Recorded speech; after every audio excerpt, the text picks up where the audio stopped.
Hello there, lovely folks of YouTube. Ren here. So I wanted to talk about a book today.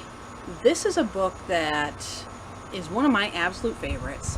I think it might actually be my #1 pick for a beginner Green Witch book, which is all the more interesting because it is not a book on witchcraft. I have this book right here. This is the first edition that I own, Rodale's Illustrated Encyclopedia of Herbs. So, if you are not familiar, Rodale Press used to be an independent press. I believe they're owned by Penguin Random House now. They are a press that focuses primarily on like health and wellness topics, but they have a very, very robust catalog of gardening books, and that's what I know them most for. I own several Rodale Press gardening books. I have not read their entire catalog, needless to say, but the ones that I have read I've always been impressed by. This is one of the books that fall under that category. Now this book was originally published in 1987.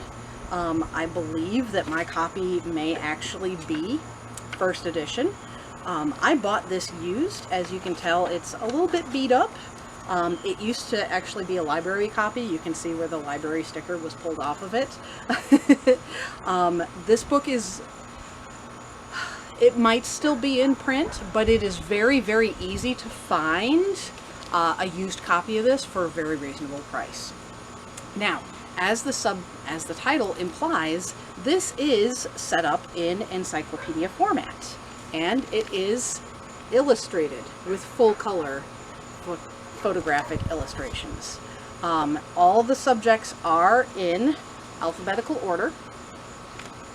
There is a wide number of herbs that are covered under this topic, including some herbs that might not be grown in an ordinary garden, such as the first herb on the list, aconite, also known as monk's hood or wolf's bane. So there are baneful herbs included in this. It gives, on the individual herbs, it gives you some advice on how to grow it. It gives you advice on what it was used for. In the case of herbs like aconite, it will have a lot of information on its folklore.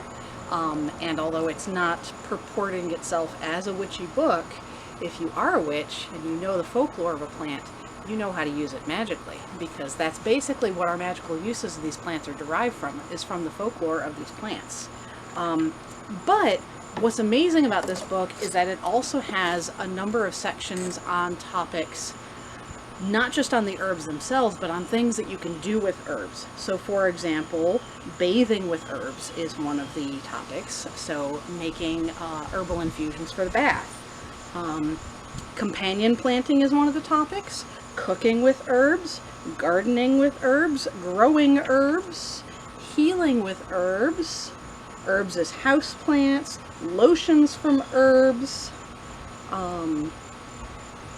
Yeah, those are just the ones that I'm spotting off of the top of my head. I know there's also a section on, which is actually one of my favorite sections, there's a section on using herbs as natural dyes for fabrics and yarn, which is amazing. So what I love about this book is that not only does it give you a whole lot of really good detailed information on each of these plants, including like a big significant chunk of history and folklore of these plants, but it gives you a lot of things that you can do with them and tells you how to grow them in a very succinct, very easy to read format. So yes, this may not necessarily be a specifically green witchy book, but it is a book that I feel that any green witch should have in their arsenal. It has been absolutely indispensable for a lot of things that I do in my practice, including, like I said, I went on this whole kick a couple of years ago where I was dyeing all kinds of wool yarn with all the herbs that were growing in my garden. I still have a whole bunch of comfrey dyed yarn that I haven't quite decided what I'm going to do with it, but someday there's enough to make a sweater if I just get off my ass and make it. So anyway, it's a real short video. I don't have anything else to say about this book other than it is amazing and you should probably get it. Like I said, used copies are fairly easy to find online. I bought this copy used. It was under $10. I'll say that. Including shipping, it was under $10. In the United States, you can probably pretty easily find a copy of this for about the same price point.